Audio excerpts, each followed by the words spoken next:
Alasan utama gue adalah dulu gue Lala.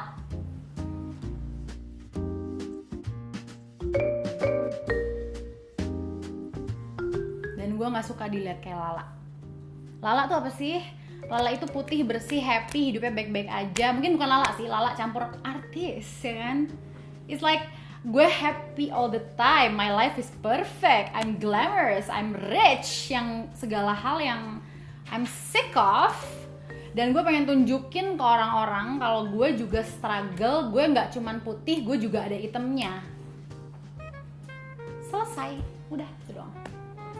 Jadi gue tuh dari dulu kalau orang mikir, oh dia bikin video itu karena dia lagi gila, lagi belum minum obat, lagi belum kediagnosa nih gilanya nih dia jadi bikin video itu. Enggak, gue punya misi guys. Kalian gak boleh salah tangkep ya. Orang yang gila beneran gak di treatment aja, suka ngelakuin hal destruktif, they have a reason why. Jadi jangan pernah anggap orang, ih dia tiba-tiba ngamuk, ih dia tiba-tiba banting gelas. Itu gak ada hal yang namanya tiba-tiba, even bagi orang gila. They have a reason. Pasti dalam hatinya kalau lo tanya dengan cinta, mereka akan jawab alasan itu apa dan lo akan kaget dengan how can you judge them so quickly.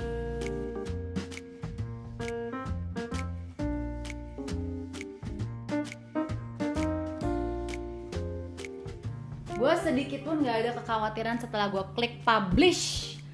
Gue tuh kayak dikasih tahu sama alam semesta, kayak dikasih tahu sama pencipta gue, lo lakuin ini, lo akan go through hard time, but this will be the answer of your question. Lo tau gak sebelum gue didiagnosa bipolar, 17 gue didiagnosa depresi, orang gak ada yang tahu.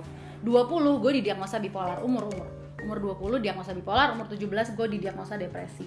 Sebelum gue didiagnosa depresi, gue doa sama Allah, ya Allah berikanlah saya warna, berikanlah saya karakter. Gue doa itu.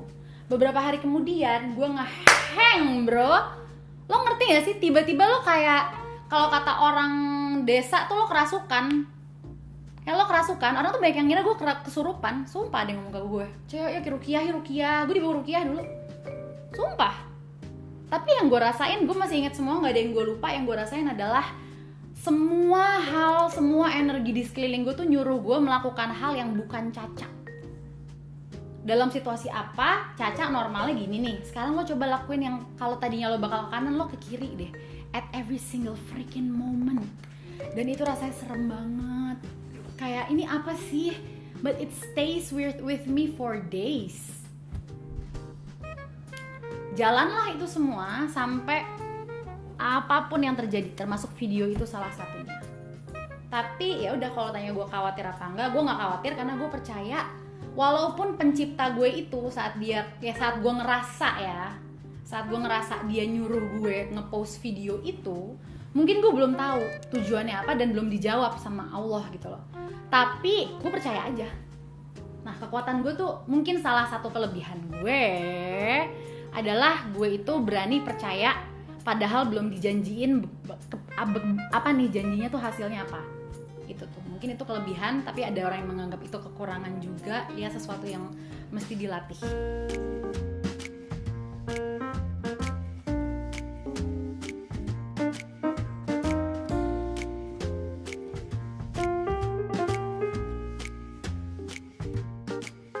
Oke, sebelum cerita itu gue mau cerita, Sienna pernah lihat video gue berjilbab, kok sekarang enggak?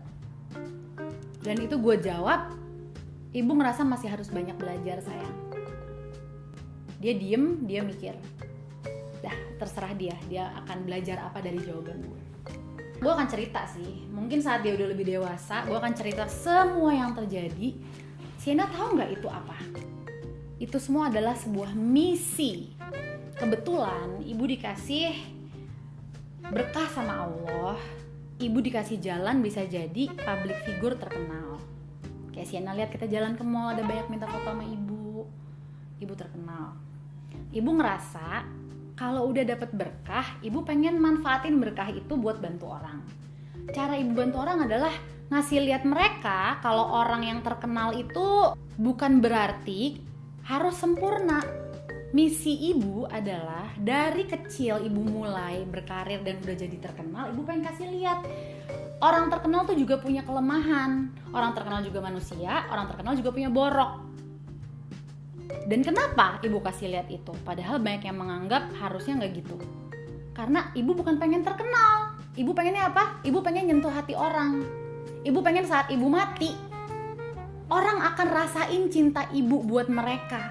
Walaupun ibu udah nggak ada. Walaupun ibu nggak kenal langsung sama mereka.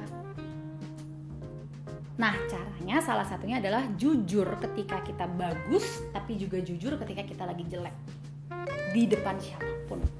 But setelah kita jelek, kita belajar dari situ, and at the end belajar, walaupun pernah mungkin marah sama diri sendiri, marah sama ke dunia, marah sama Tuhan, tapi setelahnya kita bisa mencintai lagi diri sendiri, mencintai dunia, mencintai Tuhan. Nah itu yang ada yang tertarik nggak ya mau tahu sebenarnya gue ngapain? Jadi gini, gue suka banget Spice Girls dari kecil. Terus ada satu lagu mereka judulnya Who Do You Think You Are. Itu favorite song gue dari mereka. Gue pasang lah nih lagu, gue lagi on fire lah, lagi happy segala macem. Gue rekam tuh video, gue lagi sering aja ngerekam pakai webcam dari kamera yang ada di laptop itu. Terus gue joget-joget, gue nyanyi-nyanyi. Terus gue kayak inget Jay-Z dan Eminem nih tiba-tiba di tengah-tengah. Gue lagi nyanyi lagu Who Do You Think You Are. Terus ada interlude sebelum bridge. Kan interlude gak ada vokal.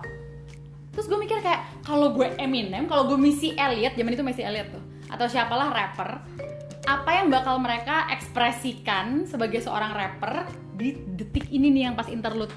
Terus kan Who Do You Think You Are ya, terus gue nyebut aja iseng buat teman-teman SD gue yang dulu ngebully gue gitu. Nih gue apa sih gue ngomong, gue lupa. Lo nge-friend gue di Facebook, lo gue accept lo, gue gitu-gitu yang gila-gila gitu. Terus kayak lo gue terima lo, nih buat kalian makan nih gitu. So I was channeling Eminem, man. Bukan ngamuk, aduh. Gue tuh takut sama teman-teman SD gue, sampai sekarang gue nggak berani kalau diajak reunian sama mereka. Sumpah gue trauma, takut gue sama mereka. Mereka nggak sengaja ngebully gue tahu, tapi gue takut aja. Selesai. Kayaknya orang sering gitu deh. Orang tuh nganggepnya dia bercanda, mau akrab, yang dia lakuin tuh sebenarnya ngebully, dan yang dibully sakit hati. Tapi yang sakit hati tuh nggak tahu kalau yang nyakitin dia tuh nyakitin dia gitu. Kayak sering deh kayak gitu. Fenomena itu semua adalah rencana dan strategi gue untuk bisa memanifestasikan misi gue, alasan kenapa gue lahir di dunia. Which is the end, like I said tadi, gue pengen saat gue mati, orang masih kerasa di hati mereka, Caca tuh pernah ngomong gini loh ke gue, bikin gue lebih ngerasa jadi orang tuh lebih bermakna. Caca tuh naruh cinta di hati gue, Caca tuh naruh harapan di hati gue saat gue mau bunuh diri, dia ngomong gini, gue gak jadi bunuh diri. Ada loh yang DM gitu loh gue. Terus ya stuff like that lah. Gue pengen punya makna di hati banyak orang. Jadi semua itu adalah rencana gue sama yang di atas, dia yang lebih tahu. Makanya gue baru tahu jawaban ini juga baru-baru ini ya. Beberapa tahun terakhir, dulu gak tahu tujuannya itu. Gue cuma percaya doang aja. Oh no, regret, never.